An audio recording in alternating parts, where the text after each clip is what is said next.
Сәлем достар, сіздермен физика пәнінен ұбытыға дайындығымызды ары қарай жалғастырамыз. 5-ші нұсқаны талдайық. Бірінші есебінің берілгенін оқиын қазір. Көлемі 0,4 метр куб болатын дене суға жартылай батырылған. Денеге әрекет ететін Архимед күшін табыңыз дейді. Алдымен берілгенін жазып алайық. Бірінші есептің көлемі 0,4 метр куб болған дейді. Ол жартылай батырылған. Демек, суға батырылған бөлігі 0,4-тің жартысы 0,2 метр куб бөлігі батырылған деген сөз. Енді осы денеге әсер ететін Архимед күшін табыңыз дейді. Бізге берді судың тығыздығын 1000 килограмм метр куб. Және еркін түсу үдеуін беріпті 10 ньютон бөлінген килограмм деп алыңыз дейді.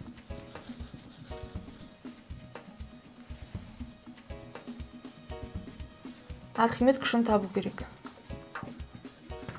Архимед күшінің формуласы бойынша Архимед күшін батырылған сұйықтың тығыздығы G және батырылған дененің көлемін көбейткенге тең. Барлығы бізде бар, орнына қойып есептейміз. Судың тығыздығы 1000.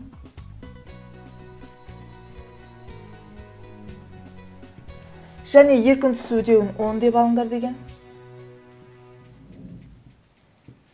Батырылған дененің көлемі 0,2 метр куб. 0,2 10 мен көбейтеміз 2. Демек, бізде Архимед күшіміз 2000 ньютон немесе 2 килоньютонға тең болып тұр деген сөз. Яғни, осы жауапты біз дұрыс деп қабылдаймыз. Келесі екінші есептің берілгенін оқиын. В жылдамдықпен қозғалып келе жатқан массасы М шар, массасы 2 М тыныш тұрған шармен серпімсіз соқтығысты дейді. Соқтығыстан кейінгі шарлардың жылдамдығын табыңыз деген. Берілген жазайын. Массасы М шар, яғни бірінші дененің массасын М деп алайық. Және бұл В деген жылдамдықпен келе жатыпты. Ол массасы екінші дене, 2М деген денеге келіп соқтығысқан дейді. Оның бастапқы жылдамдығы 0-ге тең болған дейді. Яғни тыныштықта тұрған, Енді соқтығыстан кейін олар бірдей жылдамдық алған. Осы жылдамдықты біз табуымыз керек. Яғни В штрих қанша болады?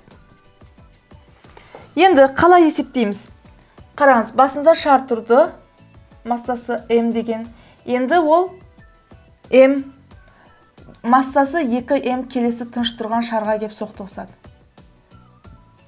Мына басында В жылдамдыққа ие болды, бірақ мынаның жылдамдығы бізде 0 болды.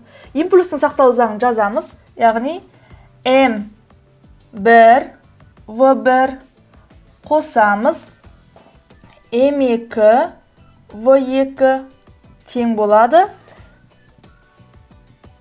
М1, В1 штрих қосамыз, М2, В2 штрих. Яғни, соқтығысқаннан кейін қалған мына жылдамдықтар бір-біріне тең деп қарастырып, осы жылдамдықтарды бізге тап дейді. Енді, егер В2 жылдамдық 0-ге тең болатын болса, бізде тек не қалады? М1, В1 қалады, Ал екінші жағында М1 қосамыз М2-ні, ал екеуіне бірдей болған жылдамдықты біз жақшаның сыртына шығарып жейік. В штрих деп. Енді қараңыздаршы, М1 бізде М болса, ал М2-міз 2М деп алып дейді. М1-міз М, оның жылдамдығы В деп алайық сәйкесінше. Ал М1-міз М қосамыз оған 2М-ді. Көбейтеміз В штрихқа. Енді В штрихті есептесек, осы жерден М, В-мыз ары қарай 3 еселенген М болады. Көбейтеміз В штрихқа. Демек, соқтығыстан кейінгі В штрихіміз ол М, В-ны бөлеміз 3М-ға деген сөз. М мен М қысқарған кезінде ол v бөлінген 3 болады. Демек, соқтығыстан кейін олардың жылдамдығы 3 есе азаяды. Яғни бастапқыдағы бірінші дененің жылдамдығымен салыстырғанда соқтығыстан кейін қалған жылдамдық 3 есе азаяды. Осы жауапты дұрыс деп талдаймыз. Енді ары қарай келесі үшінші есепті талдайық. Үшінші есепте шеңбер бойымен бір қалыпты қозғалған нүкте 5 секундта толық бір айналым жасайды дейді.